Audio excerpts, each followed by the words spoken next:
right, so from our perspective, relatively good news. Clearly, we don't want to be here getting MRIs at this point in the season, especially with someone of Steph's stature. But you guys probably saw the release. He's got a grade 1 MCL sprain, and mechanically the knee's intact, so that's good.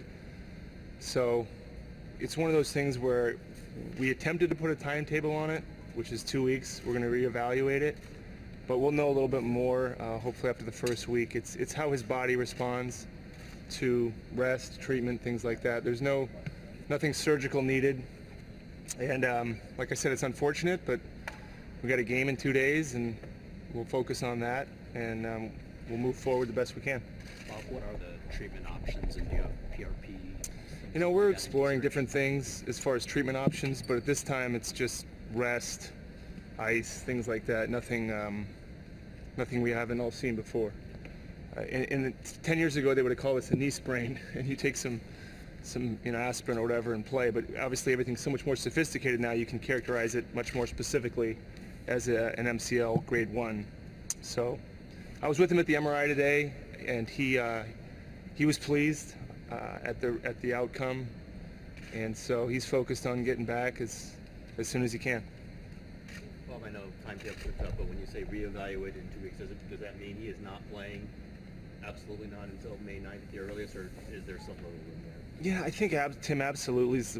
With injuries, it's hard to really ascertain when he'll be back. He won't play Wednesday, that's for sure. And we put the 2-week timeline on it because historically a grade 1 MCL is anywhere in that 2 to 3 week range. So we took to be honest, an educated guess, because it's unclear as to whether a player is ready in 2 weeks or 3 or later or sooner. But we know in this day and age, people want timelines. We want them too. So we said 2 weeks, but that's no guarantee that it will be in 2 weeks. It might be after 2 weeks, might be before. But I think it'll be somewhere in that range, hopefully. At this point, it's just a guess. Can he do any conditioning stuff at all? Not right now. I mean, he's pretty sore right now, but hopefully, if he's going to get back to playing, that'll come in the first week or relatively shortly thereafter. But not right now. He's not going to condition today or anything like that. Bike or anything like that? I don't know how soon he'd bike. Again, it's one of those things where his body will dictate what he's capable of doing. But the good thing is he's not unstable. It's mechanically sound. So you're able to explore different things and see how your body reacts. But we're not going to throw him into environments that he's uncomfortable in. Bobby, you're there for the MRI. You're there trailing him as he walked off the court. What have been the emotions of this for you, and just viewing how everyone's reacted to this? You know, he's a different guy. I mean, he is, to me, I have the highest level of respect for Steph. And I talked to Steve last night. Ultimately, I feel bad for him as a person because he does everything the right way. He embodies what's good about athletes, what's good about the NBA. And when you see an athlete, when you see someone you know, that what they love to do, they're not capable of doing, there's a sadness, right? I mean, and so that's what I felt for him. And I think his teammates showed how much they care with how they played. But nobody deserves to get hurt. Getting hurt is awful, but yeah, I mean, in my eyes, he's a unique athlete, he's a unique person, so it was hard to see. It's hard to see. Do you expect him to travel for playoff game? I don't know. I mean, I'm not going to guess as to when we'll be traveling or who will be playing, but we play Wednesday and he'll be here.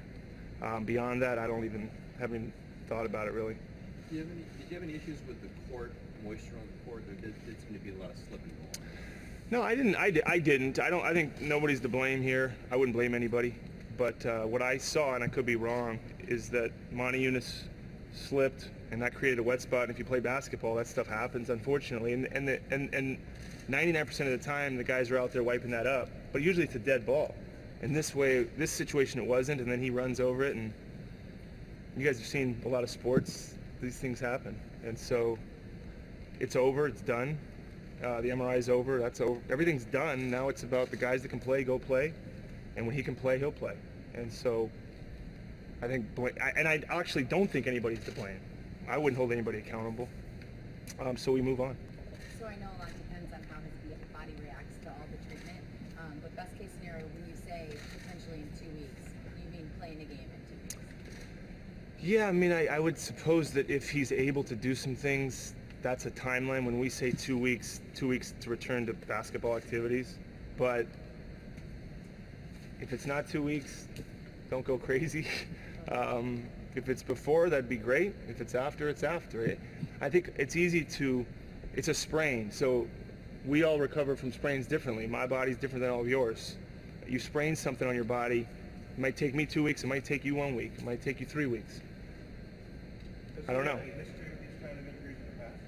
Ankles, but no knee. Hasn't sprained his knee before. As far as I'm concerned, I haven't seen it. Has he shown to be a fast healer or a slow healer? Is there anything you can base that on? Usually elite athletes heal quicker, but I don't have a track record as to how he's recovered compared to other athletes or other people that aren't athletes. I know he's committed to his recovery. He wants to play more than anybody, so he'll do every single thing we ask him to, which is part of getting back sooner. Is listening to your trainers, listening to your doctors, being responsible. He will do all of that to a T, which will allow him to have the best chance at recovering sooner. But as far as how you rate his body to someone else's, I can't really say. Do we know how much inflammation is in that knee right now?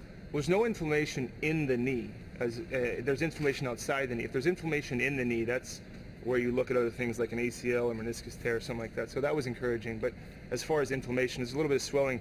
He also hit the ground when he slipped. His knee hit the ground, so there's some discomfort there. So a little bit is about finding out where the pain is emanating from, the blow to the ground or the sprain. But as far as inside the knee, there's no swelling inside the knee. Well, going in this, you were pretty sure it wasn't ACL, right? I mean, me personally, I don't know anything. I'm out here pretending. But the doctors said and the trainers said, that word was never, those three letters were never, the only way they were mentioned was it's not that. And the MRI confirmed that. But I'm always worried because if you watch enough sports, sometimes an ACL comes out of something that doesn't look like an ACL. But no one said that based on clinical examination. So that was comforting. And then no one said it post-MRI today.